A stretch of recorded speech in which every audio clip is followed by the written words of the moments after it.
प्रकृति है तो प्रगति और जोमिन सहित उठा देता है, जिसे देखकर जनार्दन डर जाता है।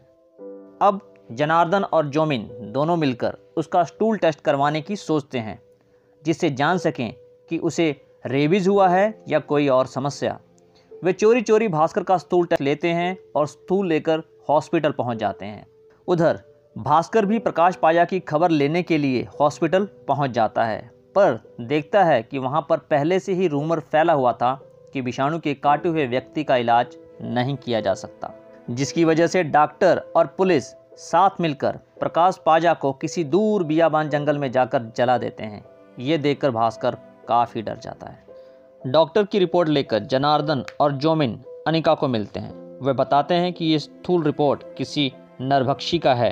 तभी पांडा आता है और बताता है जब कोई विषाणु भेड़िया किसी इंसान को काटता है तो वह इंसान इच्छाधारी भेड़िया हो जाता है और चांदनी रात में भेड़िए का रूप धारण कर सकता है। अब जनार्दन और जोमिन दोनों भागकर घर जाते हैं और तभी खिड़की से एक भेड़िए को छलांग लगाकर बाहर निकलते हुए देखते हैं। जोमिन और जनार्दन दोनों उस भेड़िए का पीछा करते हैं। पीछा करते करते एक भेड़िया उनकी गाड़ी पर अटैक करता है और वह देखते हैं कि उस भेड़िए ने भास्कर का कच्छा पहना होता है, जिसे देखकर दोनों बहुत डर जाते हैं। सुबह होती है। भास्कर खुद को जंगल में पाता है और एक सांप उसके अंडरवियर में से होकर जाता है, पर उसे भेड़िया समझकर छोड़ देता है। अब भास्कर किसी तरीके से घर पहुंचता है। घर पहुंचने पर जनार्दन के पूछने पर बताता है कि वह रात को खुद ब खुद भेड़िया बन जाता है और उसे खुद नहीं पता कि वह कहां जाता है, क्या करता है और किसे खाता है। अब तो उसे जानवरों की भाषा भी समझ में आने लगी है। वह कहता है कि कुत्ते उसे फूफा जी कहकर चिढ़ाते हैं।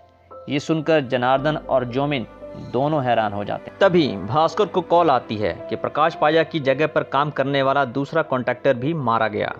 भास्कर, जोमिन और जनार्दन तीनों वारदात वाली जगह पर पहुंचते हैं। वहां पुलिस सीसीटीवी कैमरे में देख रही होती है कि एक अंडरवियर पहने भेड़िया कॉन्ट्रैक्टर नेरी को मार रहा होता है। ये देख सभी विषाणु लौट आया कहकर चिल्लाने लगते हैं और भागने लगते हैं। भास्कर घबरा जाता है और वहां से बाहर निकल जाता है। जनार्दन उसे कनिका के पास मेडिकल के लिए भेजता है। भास्कर डॉक्टर कनिका के पास विषाणु के इलाज के बारे में पूछता है, जिस पर कनिका कहती है कि हो सकता है कि विषाणु कोई रेयर वायरस हो, जिसकी कोई मेडिसिन ही ना बनी हो अभी तक, और हो सकता है जंगल से आया हो। तो भास्कर कहता है कि सारे स्यापे की जड़ जंगल ही है। इस बात पर कनिका गुस्से में आ जाती है और जंगल को तबाह करने और जानवरों को तंग करने के लिए भास्कर को बुरा भला कहती है। भास्कर मायूस हो जाता है और अपने घर की ओर चला जाता है। अगले सीन में जनार्दन भास्कर को अपने साथ घर वापस चलने के लिए कहता है, पर भास्कर लाइफ में आगे बढ़ने और कुछ कर गुजरने की बातें करता है। वह भागने की बजाय अपने अंदर के भेड़िए को भगाने के लिए कहता है। वह बताता है कि दिन में राजी किए हुए कारीगरों को खुद ही रात में मार देता है। ये बात पांडा सुन लेता है और भागने लगता है, पर भास्कर उसका पीछा करके उसे पकड़ ही लेता है और उसे भेड़िया बनकर डराता है, जिसकी वजह से पांडा बहुत ज़्यादा डर जाता है। पर बाद में भास्कर पांडा को ओझा से खुद का इलाज ढूंढ निकालने के लिए मना ही लेता है। उधर भास्कर गांव वालों को सड़क बनाने की सहमति देने पर गांव में कोई भी खून खराबा नहीं होने का वादा करता है। पर तभी भास्कर जोमिन से बताता है कि आज पूनम की रात है और कोई खून खराबा हो गया तो मुश्किल हो जाएगी। पर जोमिन उसे आज की रात बेफिक्र रहने के लिए बोलता है और किसी सुपर प्लान के बारे में कहता है। रात को वो भास्कर को जंगल के बीचों बीच बने किसी सुनसान जगह में लेके जाता है, जहां वो भास्कर को जंजीरों से बांध के रखने वाला होता है। तभी जंगल का कोई पुलिस ऑफिसर उन्हें देख लेता है और उनका पीछा करते हुए आ जाता है और तीनों को बाहर से बंद करके वीडियो बनाने लगता है। तभी भास्कर पूनम के चांद को देखकर भेड़िया बनने लग जाता है। अंदर बैठे जनार्दन और जोमिन दोनों की टांगें डर के मारे कांपने लग जाती हैं। पर तभी एक दूसरा भेड़िया बाहर से आता है और पुलिस ऑफिसर को मार देता है और भेड़िया बने भास्कर को आज़ाद करा देता है। अगली सुबह पांडा आता है और बताता है कि ओझा मिल गया है और भास्कर को उससे मिलने को ओझा कहता है कि आदमी और नेचर में रिलेशन है और जब कोई इस रिलेशन को भंग करता है तो विषाणु उसे काट लेता है और मार देता है। इस पर भास्कर पूछता है कि विषाणु से काटा हुआ आदमी ठीक कैसे होगा। तो ओझा कहता है, अमावस की रात भेड़िया उसी जगह पे जाता है जहां उसने अपने शिकार को काटा होता है, और अगर फिर से उसी इंसान को दोबारा उसी जगह पे काट ले तो इंसान ठीक हो सकता है। चारों वापस आके डॉक्टर अनिका के साथ मिलकर एक कवच तैयार करते हैं जिससे दोबारा वो सिर्फ बम पर ही काट सके और बाकी शरीर पे कोई खरोच तक ना आए। अब अमावस वाली रात को जनार्दन और जोमेन भास्कर को लेकर भेड़िए द्वारा जंगल में काटे गई लोकेशन की ओर चल पड़ते हैं। उधर पुलिस के द्वारा बुलाई गई एक टीम जो भेड़िए को देखते ही मारने का ऑर्डर लिए हुए जंगल की ओर निकल पड़ते हैं। अमावस की रात को भास्कर पेड़ पर लटक कर भेड़िए का इंतजार कर रहा होता है, जबकि जोमिन और जनार्दन दूर से ही भेड़िए पर नज़र बनाए होते हैं।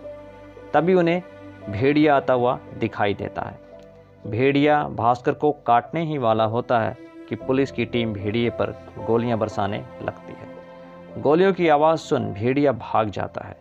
अब भास्कर भी उसका पीछा करता है और भागते भागते एक गुफा में पहुंच जाता है।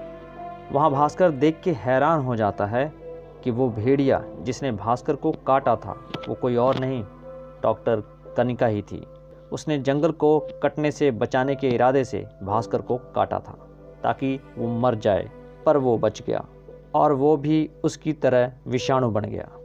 डॉक्टर कनिका ने बताया कि वो पिछले 100 सालों से जंगल की सुरक्षा कर रही है।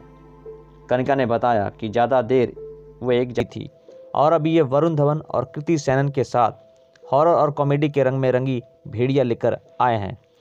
लक्ष्मी, रूबी और भूल भुलैया और भूत पुलिस के बाद दर्शकों में डर और हास्य के मिश्रण को लेकर एक समझ डेवलप हुई है।